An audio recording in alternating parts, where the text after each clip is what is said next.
done. I just can't keep going. Taking care of kids all day, working all evening, trying to catch up on my never-ending pile of laundry, checking on my mom and dad every day, and no one wants to help. I don't want to deal with it anymore.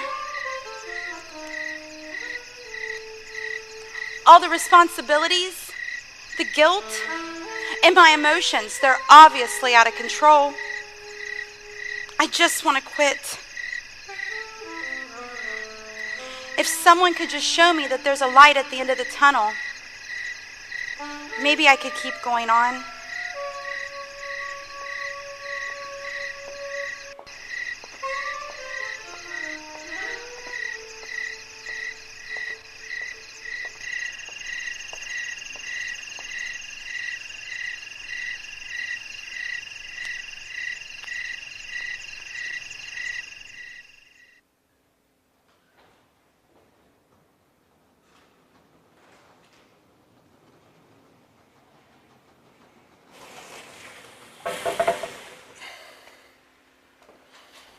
Good morning, River Hills. This morning you're going to hear Brandon talk about an event that happened at the Jordan River centuries ago, but I want you to know this morning I'm standing at the Jordan River in Israel with some of our friends from River Hills and another group from around Ohio. And this river you see behind me doesn't look like much, but imagine the Jordan not yards wide, but a half a mile wide in flood stage. And that's the kind of raging torrent that the children of Israel faced. It seemed like there was no way to go forward across that river. And guess what? They lost hope. They wanted to quit. But God was at work. 19 miles upstream from where the children of Israel crossed the Jordan, God piled up the waters in a heap so when the time came, they were able to cross on dry ground. I want you to know today your hope may be under attack, but don't give up hope because God isn't finished. And He's at work even when you can't see what He's doing. Hope is alive because Jesus is alive, and hope is alive because God is always working for our good. I want you to think about that today as you cross the Jordan and know that I'm thinking of you and praying for you. God bless you today. Have a great day as you worship and study together.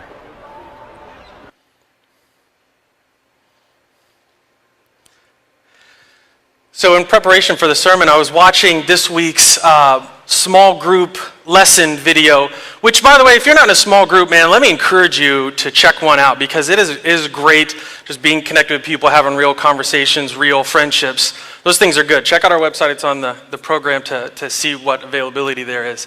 But I was watching the video, and in the video for this week that goes along with the Hope is Alive series, Jeff is doing a teaching time, and he shares this story about him trying to run and buying running shoes.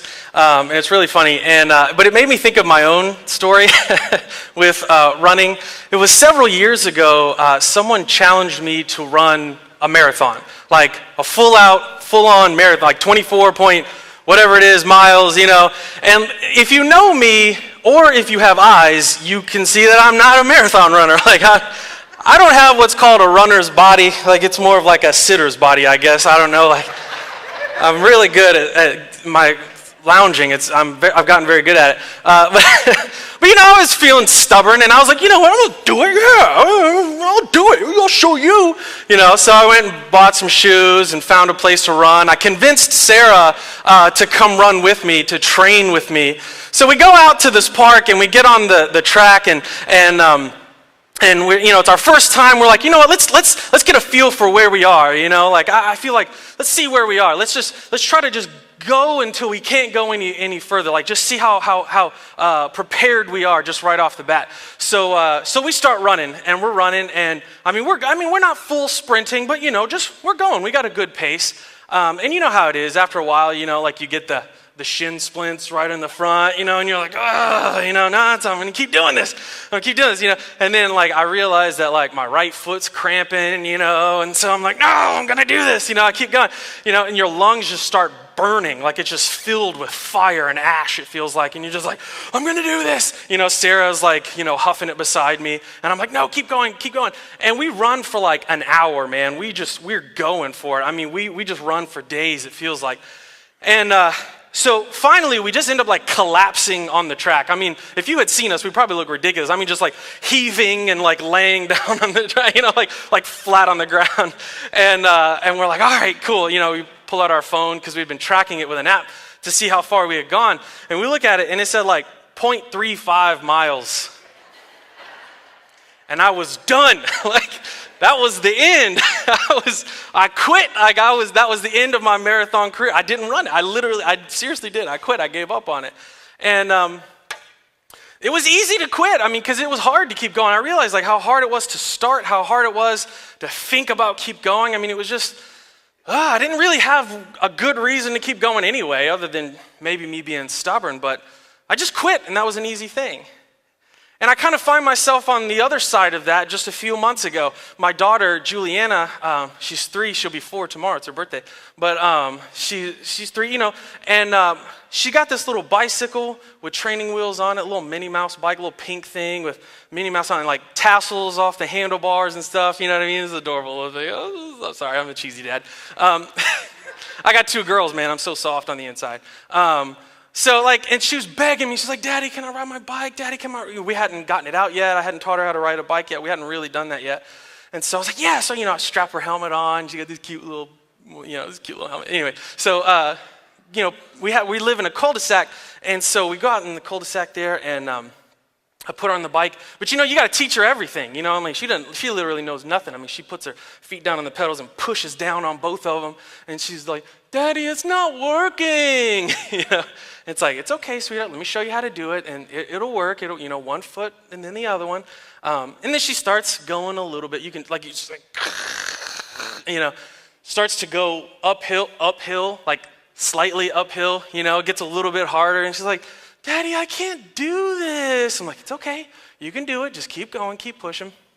Literally hits a bump in the road. I mean, like allegory, hello, hits a bump in the road, and it scared her. Like she jumps off the bike and she's like, Daddy, I can't do this. Took her helmet off and shuffles up the driveway, left her bike out in the cul-de-sac and everything. And we had to have one of those heart to hearts, where you kind of take a knee and it's just forehead to forehead, you know what I mean? And she's crying. She's like, Daddy, it's so hard. I know, baby, I know. Daddy, I can't do it. You can do it. We're having one of those in our driveway. Our neighbors are like, what is going on? And I'm just trying to encourage her, trying to convince her, and eventually I just picked her up and put her back on the bike. But eventually, she started to get it, and I took video of this experience, and I wanted to show you a little clip about how it ended. And I'm a cheesy dad too, so I'll put some music to it, so just bear with me. It's only a few seconds long. But I just wanted to show you how it ended. Let's take a look at this. Woo! She got it! She did it! Look at that. I love the tassels. Okay, sorry. Oh, geez. Some of you guys are like, please stop. She did it. She kept going. Even though it was hard to keep going, even though it was scary to keep going, even though she didn't always know how to keep going, and it was easy to quit, and her instinct was to quit. But I was able to be there to keep her going, to keep pushing.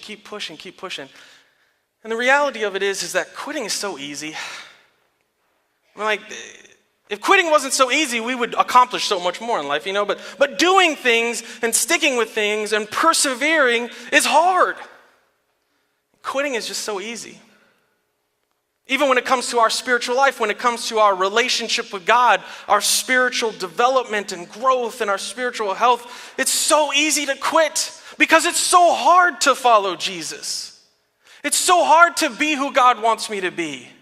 It's so hard to keep moving forward on this journey when I keep slipping up and I keep getting distracted and sidetracked. It's just easy to quit. And I think a lot of us can relate to that feeling. I know there's an author, famous author, Anne Rice, who she wrote Interview with a Vampire, if you've seen that movie, but she's super famous, super successful. And she grew up in church and left the church when she was 18, and it was just very bad, and it wasn't a good thing for her, and goes on to be successful in her life and does all this stuff. And then in her late 50s ends up coming back to faith And it was a big deal. Like, she was posting on Facebook about it and all, and people were like, oh yeah, you know, Christians love that sort of thing. We're like, cool, she came back to her faith, and she's a famous person, that's cool. And she did that for about 10 years. And then in interviews, and she even posted on Facebook how she was quitting. She said, that's it, I'm done. I tried this for 10 years, I'm quitting. I'm not quitting on Jesus. I'm not quitting on God. That's still central to my life. But I'm quitting on the church. These Christians, man, I don't want to be associated with them. Christianity, that's not for me. I'm quitting that. And I could say, well, what are you talking about? I mean, you believe in Jesus, but you're going to quit Christianity? Or that makes you a Christian if you believe in Jesus, you know? But I think the reality of it is a lot of us understand that feeling. A lot of us can relate to that. Maybe a lot of you guys here maybe you quit church for a long time. Maybe it's been years since you've walked into a church. Maybe you're just now coming back. Maybe you're just thinking about maybe coming back. Maybe you don't want to come back. Someone just dragged you here or drugged you here or however they got you here. I'm glad you're here. But you came kicking and screaming this morning because we can relate to that feeling. Maybe we would say, I don't know if I believe God doesn't exist, but I don't know, I kind of put that down and I never picked it back up. I think we can relate to that feeling because I think a lot of us have had a bad experience at church or a bad experience with church people. Maybe someone who said they were a Christian, maybe said they were a church person, maybe even said they were a pastor, maybe said something to you or did something to you that hurt you or that didn't make sense to you or just put you off or maybe did something. Unfortunately, that's somewhat common. Stuff happening in churches. I experienced that when I was a youth pastor at a church that I worked at. Where this big scandal broke out with the lead pastor. I mean, it was one of those, right? It's one of those you read in the newspaper. It's like, oh, this scandal comes out. And I'm just like, what the heck, man? I was in the middle of that. Firsthand, I saw just how people could be hurt by church people. Not necessarily God. I think it's interesting how one of Jesus' closest disciples, John, at the end of his life, he had seen all that Jesus had done, and he had seen Jesus die and be resurrected. He had seen the message of Jesus spread all over the world, and he had seen the other disciples of Jesus become arrested and become put in prison and eventually executed. He was the only one left alive. And he had seen the struggles against persecution and the struggles against other people trying to come in and trying to distort truth and trying to get people off track and trying to do all these things. And one of the last things he writes before he dies, one of the last things he says is he writes this letter, and in it he says this: "Dear friends, let us love one another, for love comes from God. Everyone who loves has been born of God and knows God. Whoever does not love does not know God, because God is love." But he's a Christian. But if he does not love, he does not know God. But he's gone to church his whole life. But if he does not love, he does not know God. But he's a pastor, he's a preacher on stage. If he does not love, he does not know God. But he knows the whole Bible, front and back. He's genius, he's got his doctorate. But if he does not love, he does not know God. It's crazy how that's spelled out in such stark terms right there. I think it's so unfortunate that 70% of Americans claim to believe in Jesus, but we know that not 70% of Americans are connected in a church. And I wonder if it's because sometimes we forget this. And sometimes maybe people don't know this. And so we're tempted to just quit. And sometimes it's not just quitting on church, it's quitting on God altogether. Sometimes it's just dropping my faith. Maybe you've experienced this. Maybe you've experienced this with a son or daughter that you have. Maybe 15, 18, 21, start bringing up arguments. You know, it's like, I'm kind of tired of church. I'm kind of fed up with church. Start bringing up arguments of, it's like, well, this and this and this. And you can't really argue with them because you're like, well, yeah, I mean, I guess that's true. Well, yeah, that's true. You know, I guess that's true. Like I don't really know what to say, and I don't really have all the answers for you, but I don't want you to just throw out everything. I don't want you to just quit on everything. I mean, you say a lot of good points and you make a lot of good sense, but I don't want you to just quit on everything. Maybe you're experiencing that. Maybe you're experiencing this yourself. Where it's like what you were taught and the way God was presented to you when you were a kid didn't pan out. And God didn't do in your life what he was supposed to do, at least according to what your 4th grade Sunday school teacher said. So maybe it's just easy to just kind of quit that stuff. Maybe the disappointments in life piled up. Maybe the rules were just too much. So it just made sense to quit. And no one really blamed you because we can all relate to that.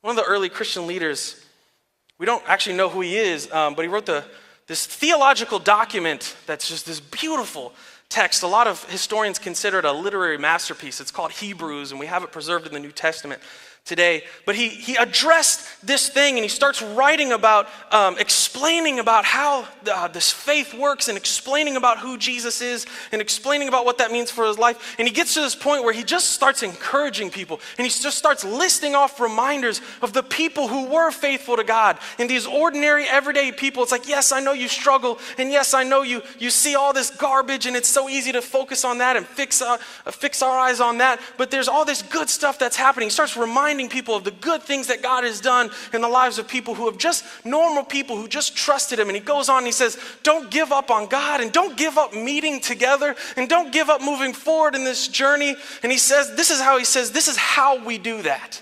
It's amazing. He picks this up in Hebrews. He says this: therefore, since we are surrounded by such a great cloud of witnesses, there are good people out there. There are people who are trying to be faithful to Jesus. There are people who really are trying to love the way Jesus called us to love. And when we remember that, it helps us. But since we're surrounded by such a great cloud of witnesses, let us throw off everything that hinders and the sin that so easily entangles. And let us run with perseverance the race marked out for us, fixing our eyes on Jesus, the pioneer and perfecter of our faith. This hope that we have is worth persevering. It's worth running with persevering. It's worth throwing off anything that hinders. It's worth throwing off even the sin and the temptations that hinders. This faith that we have is worth it. It's worth throwing it off. And we do that by fixing our eyes on Jesus, not on people, because people are imperfect. People let us down. Jesus is the perfecter of our faith. People are the screwer-uppers of faith. I mean, that's what we do. Like, sometimes we have these heroes in our lives, and they disappoint us and they let us down. But the reality of it is they should not have been the focal point of our faith to begin with. And neither should the rules, and trying to follow the rules and trying to try harder and do better. Neither should myself. Neither should anything else but fixing my eyes on Jesus. The hope that we have is not about focusing on believing in myself. I know that's a popular thing in our culture, but that's not what we're talking about here today. This hope that we're talking about, this Hope is Alive series, it does not involve believing in myself, because I'll tell you the truth, man, I know my limitations. I know my weaknesses. If I believe in myself, it's only going to get me so far. Sounds good, but I don't know, is that the real source of my hope? It's not about following my heart. Because sometimes my heart is not righteous. Let's be real. Sometimes I don't want to do the right thing. I'll be honest with you. It's about fixing our eyes on Jesus. It's not about fixing my eyes on the rules and trying harder and making it all about the rules and being good and following these 10 commandments and all this stuff. Man, all of those things are good things that I mentioned, but the focal point is Jesus. Because when that's my focal point, I can persevere because my faith springs from that simple truth.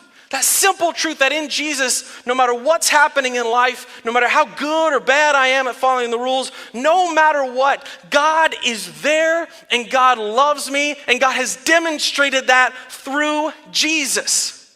Because in Jesus, I'm reminded that I am more than just this. I was created by a loving God, and he revealed himself in Jesus, and he died for my sins, and he offers that to me as a free gift of complete forgiveness.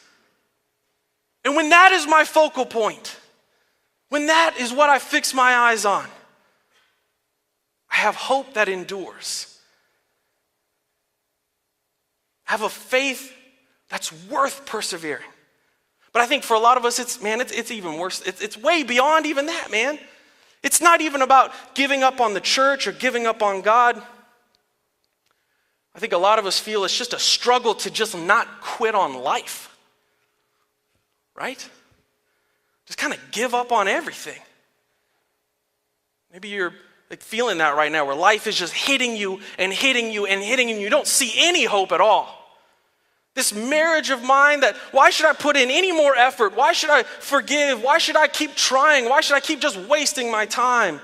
This illness that I have, do you know what the next 6 months look for me? Do you know the battle I have ahead of me? I can barely roll out of bed in the morning. I'm in constant pain and struggling. This depression that I have that's crippling, that I can barely take a shower.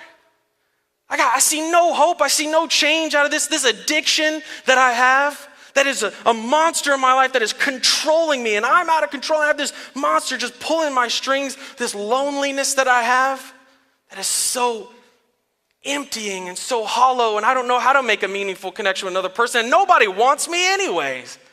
This overwhelming stress and anxiety that I live under every day that is just pushing me down, and I don't know how to manage this. I don't know how to do this.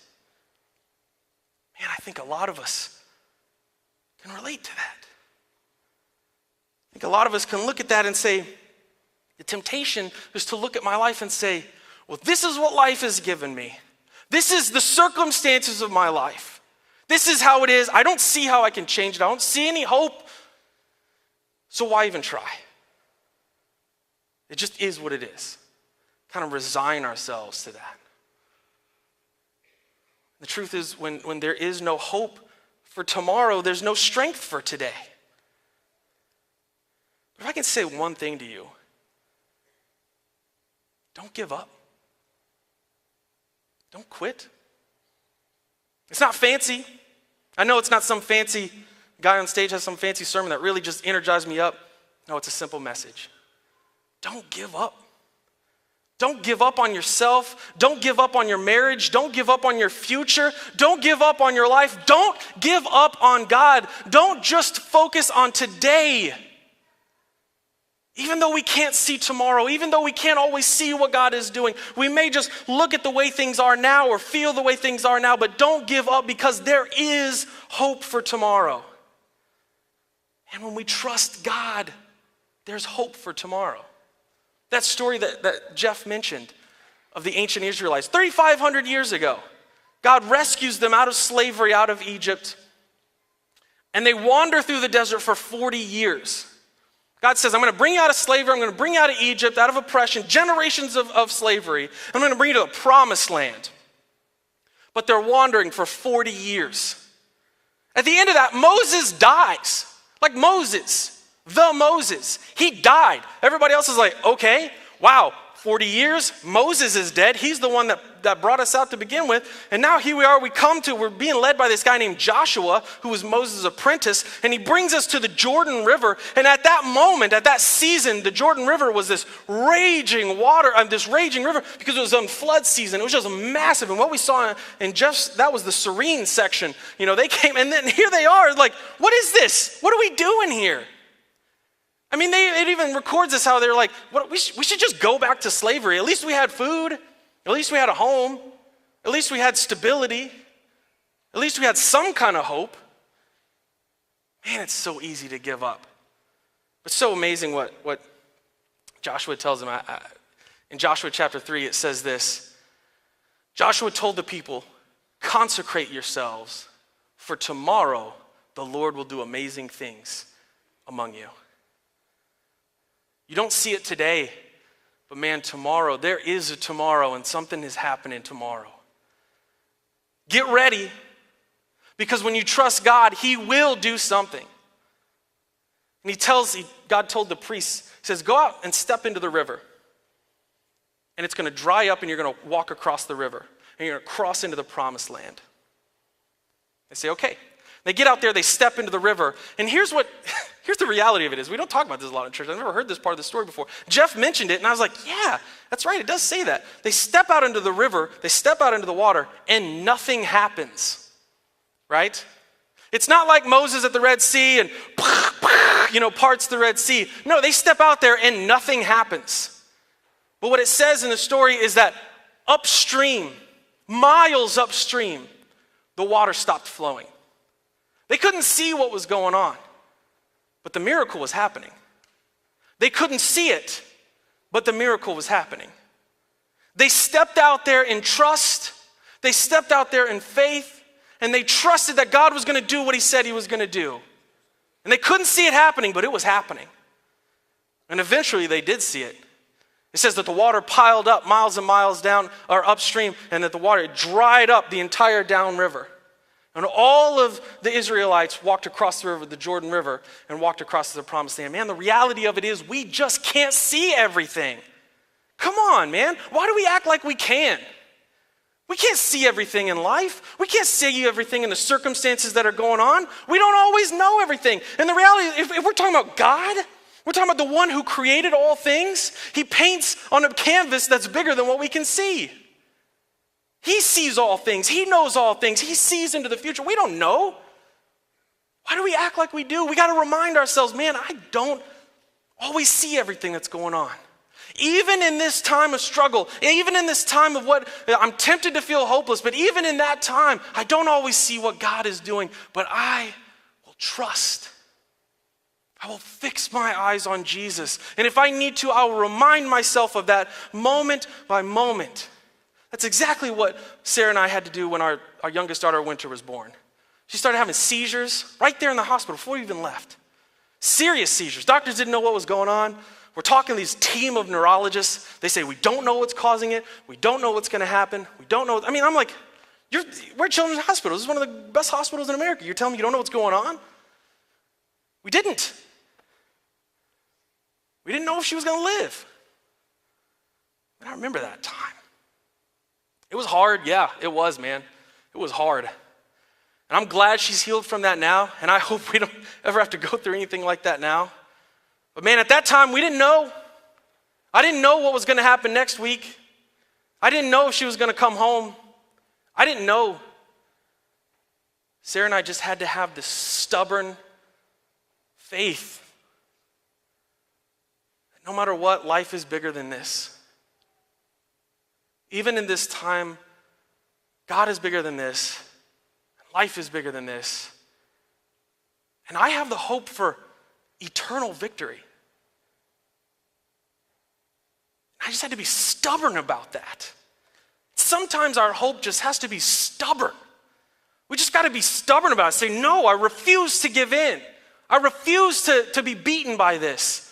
Makes me think of Winston Churchill when he's leading Britain against the Nazis, when they're sweeping across Europe. I mean, the Nazis had conquered all of Europe. The U.S. wasn't even in the war. No one knew if the U.S. was going to even get in World War II. I mean, it looked like they probably weren't. I mean, Britain was there by themselves. I mean, the Nazis were moving closer and closer, starting to go across the sea there to start invade. They're sending over bombers and just dropping bombs on London. I mean, it was crazy. And Winston Churchill, he gets up in front of the British people and he gives this speech that he's famous for, and he says this: we shall defend our island, whatever the cost may be. We shall fight on the beaches. We shall fight on the landing grounds. We shall fight in the fields and in the streets. We shall fight in the hills. We shall never surrender. He's also famous for saying this next quote.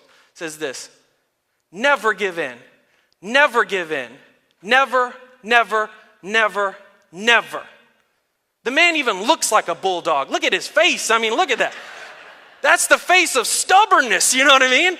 It's just like, oh, and sometimes my faith has to look like that because life is just hitting me and life is hitting me and my faith and my hope is just looking like that because I'm stubborn and I am trusting. In the movie Rocky Balboa, Rocky had been the champ, world champ at this point. He retired as the world champ. But then he sees his son growing up, struggling to make his way in the world, struggling to be his own man. And his son wasn't making it like Rocky was. It kind of comes to a head. The two clash out in the streets.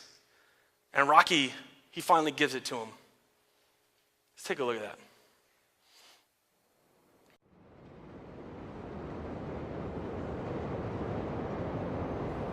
You ain't gonna believe this. But you used to fit right here. I'd hold you up and say to your mother, this kid's gonna be the best kid in the world. This kid's gonna be somebody better than anybody ever knew. And you grew up good and wonderful. It was great just watching you every day. It was like a privilege. Then the time come for you to be your own man and take on the world, and you did. But somewhere along the line, you changed. You stopped being you. You let people stick a finger in your face and tell you you're no good. And when things got hard, you started looking for something to blame, like a big shadow. Let me tell you something you already know. The world ain't all sunshine and rainbows. It's a very mean and nasty place, and I don't care how tough you are, it will beat you to your knees and keep you there permanently if you let it.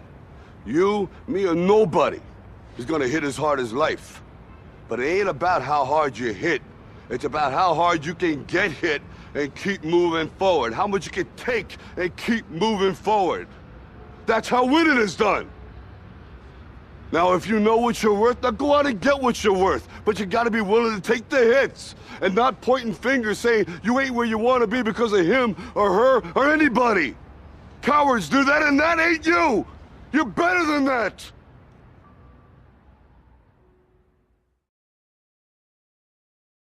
And sometimes we don't need to be comforted. Sometimes we don't need the explanations and the excuses. Sometimes we just need a wake-up call. To wake up. To never quit. To never give in. The Apostle Paul traveled for 30 years of his life. The last 30 years of his life, he traveled all over the Mediterranean region, just teaching people about Jesus and sharing what he had seen about Jesus in his life. And the whole time, throughout the whole time, he was constantly persecuted. He was constantly imprisoned. He was constantly beaten and tortured. He was constantly had mobs attacking him. I mean, just everywhere he went, it was just constant. Until finally, towards the end of his life, one of the churches that he had started in the city called Corinth was sending him a correspondence, and they were like, man, are you okay? We're worried about you. And he sends them this letter back that we have preserved for us in the New Testament. That's called 2 Corinthians. And this is how he responds to that. He says, for God, who said, let light shine out of the darkness, made his light shine in our hearts to give us the light of the knowledge of God's glory displayed in the face of Christ. But we have this treasure in jars of clay, these temporary disposable pottery that just gets broken and busted all the time. Yeah, that's what it looks like. That's what we are. That's what our bodies are. That's what our lives are. But we have this treasure in jars of clay to show that this all-surpassing power is from God and not from us. Excuse me. We are hard-pressed on every side, but not crushed. Perplexed, but not in despair. Persecuted, but not abandoned. Struck down, but not destroyed. Therefore, we do not lose heart. Though outwardly we're wasting away, yet inwardly we are being renewed day by day. For our light and momentary troubles are achieving for us an eternal glory that far outweighs them all. He says this, so we fix our eyes not on what is seen, but on what is unseen.